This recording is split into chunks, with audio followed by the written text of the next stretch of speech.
Didn't really want to have to do this, but I've been left no choice.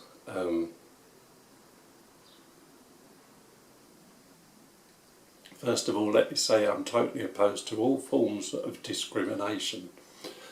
But what happened to me was on the 9th of December in the Wilko store in Woolwich, South East London.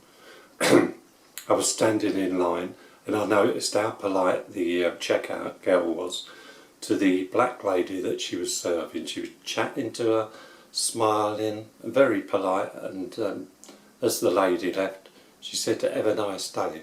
Anyway, when it was my turn to be served, which was less than 5 minutes later, I smiled at her and said good morning, and I was subjected to the complete opposite to what the lady that I'd witnessed being served had. She didn't answer me. She looked at me as if I was, "Who do you think you're talking to?" That kind of attitude. And all the way through the while I was waiting there, she never spoke, only to tell me how much it cost and how much the change was. And she was all very matter of fact. And I know what she was up to. She knew what she was doing, unless she had had some brain disorder or something. Anyway, that's a bit mean, but never mind.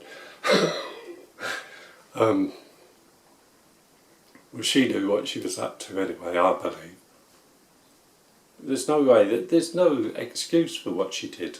Anyway, before I left her, I said to her, "Have you heard of good manners?" And then she sort of gave me a look, because I think she was a bit surprised that I was saying anything. I went to leave the store and then I thought, no, she's not getting away with it. So I went up to a member of staff and asked, I said, "Can I talk to the manager?" And she claimed she was the manager. So I tried my best to explain what had happened, and she said, "Oh, well, I'll have a word with her." Anyway, so I thought, well, fair enough, she's going to have a word with her. Went to leave the store, and I just happened to turn round to see what the so-called manager was doing. And she was just standing there talking to somebody. I don't know if it was a member of the public or whether it was another worker.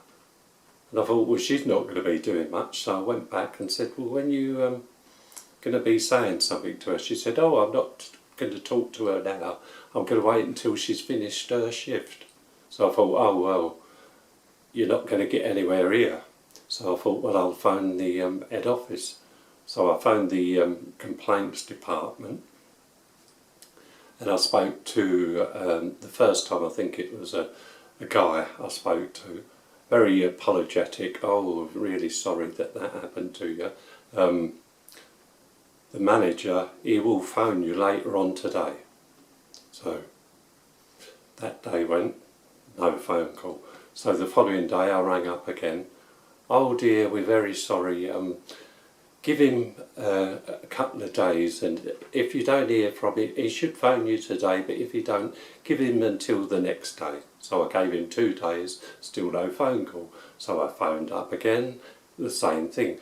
"Oh, he'll phone you today."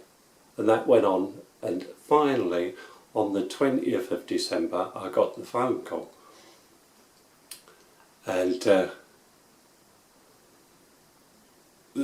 well, basically one of the first things out of his mouth was, "Oh, I could hardly believe it when I heard that it was this woman, because she's such a lovely girl.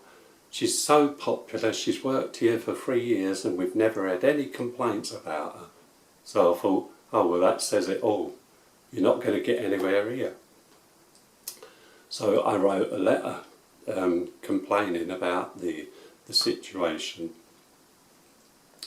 And I got a reply from the head office saying that they've had a full investigation and my claims are unfounded. Well, so I thought, right, well then I'll get on to the MP. So I sent an email to the MP in, I think it was February, the beginning of the year anyway. I sent an email to the local MP. I'll have to look at the paper.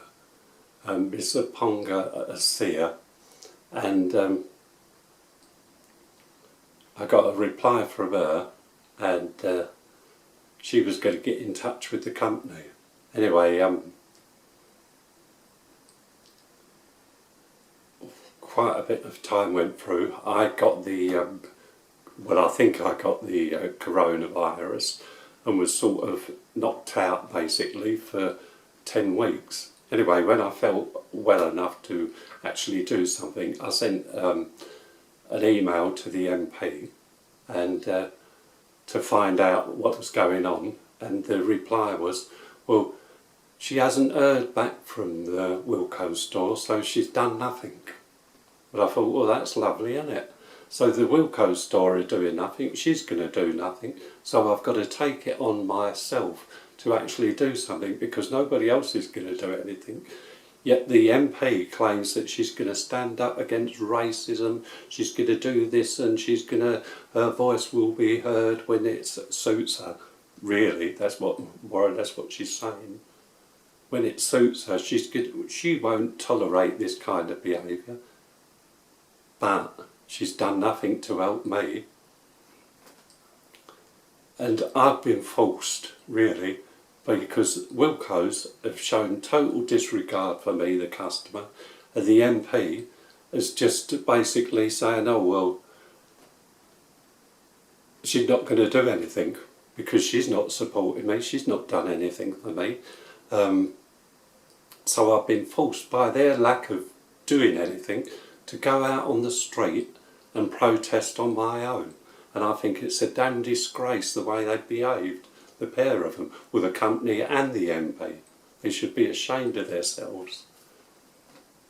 And I'll rant and rave on.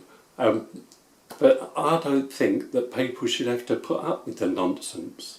You know, they give a load of crap out saying what they're going to do and what they ain't going to do and how they... But if you don't stand up for your own rights, they ain't going to stand up for you. They make out they will, but they're not there to help you. The MP certainly ain't going to help me. And the Wilko store think, oh well, he'll just go away. Well, I'm not going to.